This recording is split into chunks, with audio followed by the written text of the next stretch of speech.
Hello, welcome back to the Board Games 4K YouTube channel, and this is a channel where we give you reviews, playthroughs, unboxings, and we generally talk a load of bollocks about tabletop gaming in general. And in this video we're going to be talking to you about a reprint of a 1999 so-called classic game. We're going to be talking about Catan Starfarers, or the Starfarers of Catan, and this is a game where you will be collecting resources that will enable you to explore the galaxy, touch bases with alien worlds that will give you victory points that will allow you to win the game. And in this video we're going to be giving you a very brief overview of the rules. We'll be telling you what we do like, what we don't like, and then we'll come back and we'll tell you whether or not Catan Starfarers is still worth playing 20 years after its initial release. So remember, if you are new here, then please consider subscribing to this channel.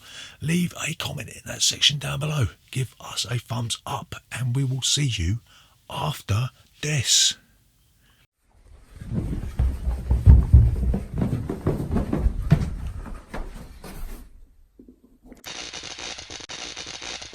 Board Games 4K. So, Catan Starfarers.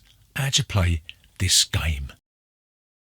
So, Catan Starfarers takes place over 3 phases, and you've got the production phase, you've got the age-old trade and build phase, and then you've got the flight phase, right? So to start with, you'll do the same thing that you do in original Catan. You will be placing your colonies onto the board in set spaces. You'll choose where you want to put them, and then you'll get a certain number of random resources from the resource pile, right? And again, where you've got these colonies, you'll put them adjacent to planets, and those planets will yield resources when you roll them 2 dice, yeah? So the first thing that you'll do on your turn, you'll roll the 2 dice, and you'll look for all the numbers that correspond to those dice, and those players with colonies on those colony spaces that are adjacent to these 2 planets will gain those resources. And then as an added bonus, depending on how many victory points you got, then you will draw 2 extra cards, and if you've got more victory points you'll draw 1, and if you've got even more victory points then you won't draw any, right? So the next thing you can do is you can trade and build. You can trade and build as much as you want, and players can come back with counter offers as well. Some of the things that you can build a colony ship, and what you'll do, you'll take a colony and a ship, put them together, and then you'll place it in a spaceport. Now, a spaceport is the equivalent of a city that contains a colony with a spaceport thing, like ring, that's put over the top of it, right? And you can only spawn ships from spaceports, right? So you've got to be careful where you put your spaceports, yeah? Spaceports are worth 2 points, colonies are worth 1 point. So it's like settlements and cities in vanilla Catan, right? So like we say, you could build colony ships that will allow you to shoot off into the galaxy and establish colonies. You can build trade ships that will allow you to shoot off into the galaxy and trade with a variety of different alien races, right? So what you'll do, you'll trade in the relevant resources. You've got fuel, carbon, ore, and food, and you've also got goods, right? But you've got to remember as well that you can trade 3 for 1 at any time, but goods you can trade 2 for 1. So that's really, really handy, right? So there's other things you can do. You'll notice that you have got this huge phallic type of rocket thing in front of you, filled with balls, right? Unreal. So you could trade in 2 carbon to put a cannon on top of your ship, right? And what that does, that allows you to fight the space pirates that give you extra victory points, and they also help you with the encounters that you will come across during the game, yeah? You can also add freight pods, so you'll trade in 2, or you'll stick a freight pod on your ship. This will help you out when you're trying to establish trade colonies, right? We'll talk about that in a bit.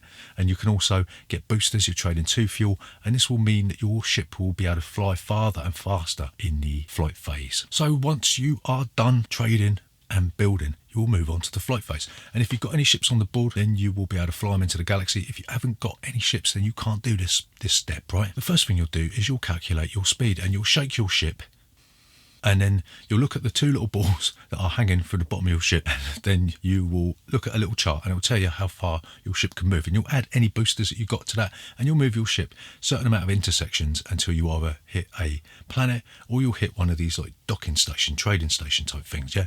If you have a black ball, then you will take an encounter card and you will move 3 plus your boosters, and you're also allowed to sort of turn back and sort of, you know, move into spaces that you've already gone into. So if you land at a planet, if you even fly past a planet, you can flip over anything that's hidden. Like you can flip, if you're playing a certain variant, you can flip over the actual planetary system tile, or you can flip over the number tiles to reveal. And you've got to remember, if there's an ice planet or any pirates there, you cannot build colonies adjacent to those things until they've been destroyed. The way you destroy them is you have to have more freight pods or more cannons than the number depicted on that tile, and if you've got that, and you get the victory point. And if there's nothing there, then you can actually detach your ship from your colony and dump the colony there, and that will give you extra resources dependent on that number in the production phase. So if you want to detach your trade ship, you will have to move into one of the 4 alien galaxy docking stations. You have to make sure that you've got more freight pods on your ship than the number of trading posts that are already in that system, right? This is sort of like the longest road or the largest army type thing in vanilla Catan. And if you manage to go in there and you've got a majority of trading stations in there, then you'll be able to take the alien standee, which will give you 2 victory points. Yeah, so there's a bit of a sort of a to and fro here with victory points. So like we said, if you roll a black die, you'll be able to take an encounter. Your player on your left will read it to you. It generally gives you a certain number of choices. You know, you might have to choose a number or a yes or no question, and this is meant to add a little bit of flavour, a little bit of theme to the game, right? So you've got to remember that you can't blockade anyone's spaceport spaces that are adjacent to a spaceport or colony spaces or anything like that. If you land there, you've got to move out. You might be able to get some extra victory point medals that you can put together nicely. These little ones, things that don't actually fit together very well, but you can get them to give you added victory points, and you'll keep doing this round after round after round, and the first player to get 15 victory points will be the winner of Catan Starfarers. So what do we like about Catan Starfarers?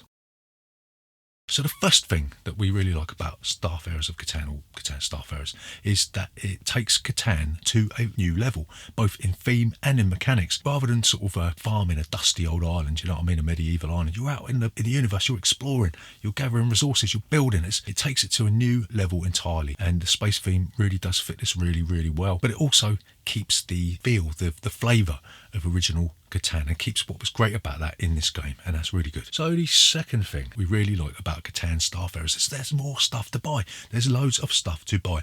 Like in the original game, all you had to buy was roads, cities, settlements, and maybe the odd development card. But in this, you've got colonies, you've got spaceports, you've got trading ships, you've got colony ships, you've got all these different things that you can add to your rocket, and there's an absolute wealth of things to do. You're never really stuck for something to do with your cards that you've got in your hand. So the third thing that we really like about Starfarers of Catan is the robber mechanism has essentially been not removed but been modified. So when you roll a 7, there's no longer any kind of movement of this pawn around a board. That's gone. So what you do is there's no planets produce resources, and the player that rolled the 7 will be able to nick a card from anybody who wants, and then everybody else will get a random card draw to sort of mitigate the randomness of that. And we think that's a better way of doing things. Okay, we don't mind the robber in the original Catan, but if they transplanted the original robber into this, it probably wouldn't work that well for reasons that we will talk about in a bit. So the third thing that we really like about the Starfarers of Catan is the way that when you are in the production phase and you're rolling them dice in the original game, sometimes you didn't actually get anything. You were just sat there thinking, I ain't got nothing, I ain't got nothing, I ain't got nothing. In this, you actually get something. And it works really well in the sense that the lower amount of victory points you've got, the more cards you're going to get and the more stuff you can do. It's like a nice little catch-up mechanism and a nice little way of being rewarded, even though you haven't rolled the right dice. Right, so what don't we like about Starfarers of Catan? So the first thing is that it's too long. It takes about 3 hours to play it. If you're playing your first game, you're going to take about half hour to teach this, because there's a little bit, some of the rules are a little bit intricate, you know what I mean? You're going to have to sit down, read the rule book, try and separate your mind from what you know about Catan, and try and think about this as more or less a new game. So even when you've done that, you're going to be looking at about 3 hours, and there's certain portions towards the end where you're sat there thinking, this is maybe a little bit too long for me. So if you're going to go into this, you've got to know that it's one of them games that's going to take you about 3 hours to play. Nightmare. So the second thing that we don't like about Catan Starfarers is it adds an extra couple of layers of randomness to a game that was already essentially a little bit random, right? So in the original Catan, you just rolled the dice, and that was the more or less the most amount of random stuff that was going to happen. Okay, you had the development cards that came out, random draw. This game, you've not only got the random die rolls, but you've got the random ship shakes for when you move, and also you've got the random encounter cards. So it adds maybe too many layers of randomness into what was already a game that was criticised for being a little bit too random anyway. So the third thing that we don't like about Starfarers of Catan, this follows on from our previous point about the randomness, is we don't like the encounter cards. We would prefer they probably weren't there, or maybe if there was a way of reducing the amount of risk that you had getting it. And not only do you not get to choose whether you have an encounter when you shake your ship and you get a black ball, but the draw is completely random as well. Further to this, what it is that a lot of the encounters are the same. You'll be drawing the same thing. And when we played this the other day, there was a lot of groans like, oh, not that one again. Oh, that's exactly the same as the last one. So if somebody has an encounter, you can sort of second guess what it's going to be, and you know what the reward's going to be. Some of these encounter cards can be absolutely devastating, and some can be absolutely fantastic. For instance, some of them mean you have to give up loads of resources if you get a die roll wrong or you shake your ship wrong. And others, if you're successful, mean you can do a space jump and fly over to the other side of the galaxy and start building in a place that would have taken you about 4 or 5 turns to get to. So they're wildly unbalanced. In my opinion, even the artwork on it is a load of rubbish. You know what I mean? You've got these weird, wacky aliens. It's like something out of a forbidden planet. No, it's no good. What they should have done, they should have done it so that you could either buy one or maybe choose to have one or something. If there's some sort of choice involved that you could sort of change, just mitigate that randomness again. I know we keep banging on about it, but the encounter cards, they've done my head in. So the final thing that we don't like about Starfarers of Catan is that there's too many of those brick wall moments. You know, you sort of think you're in a flow, you think you're cruising to a victory, and then suddenly, bang, you can't do nothing. So, for example, a game we played the other day, I was so far behind, I was thinking, oh no, these encounter cards, they've destroyed me, I'm never going to come back.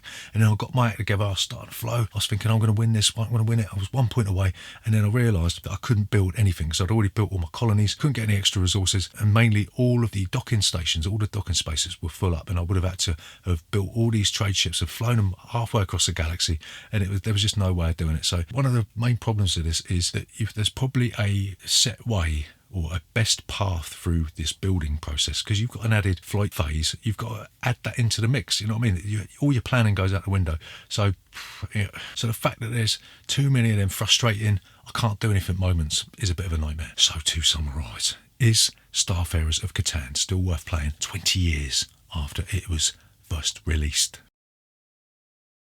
So we are going to say yes. We are going to say that this is an excellent variation on Catan. If you're a big fan of Catan, this is a no-brainer, right? So it adds an extra layer of depth, but sadly that layer of depth is snuffed out entirely by an extra couple of layers of randomness. You've got the randomness of the encounter cards, you've got the randomness of the initial resource die rolls, you've got the randomness of those ships that you're going to be shaking. That stops this game from being better than the original Catan for us. Had Mr. Klaus Teuber or Teuber included a shorter variant, that would have improved this game.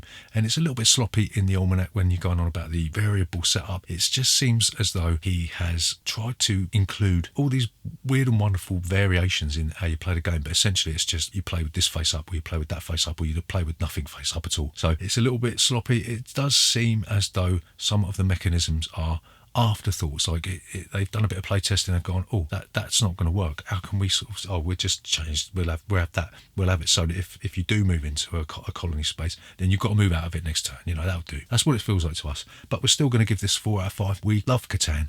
This is a decent alternative that suffers from A, being too long, and B, being too random. But if you can get over that, then the component quality is absolutely fantastic. They've improved on this reprint from the original by tenfold, and it's still a wonderful game. It still holds up today, and that's Catan Starfarers. So remember, if you are new here, please consider subscribing to this channel. Leave a comment in that section down below, give us a thumbs up, and we'll see you next time.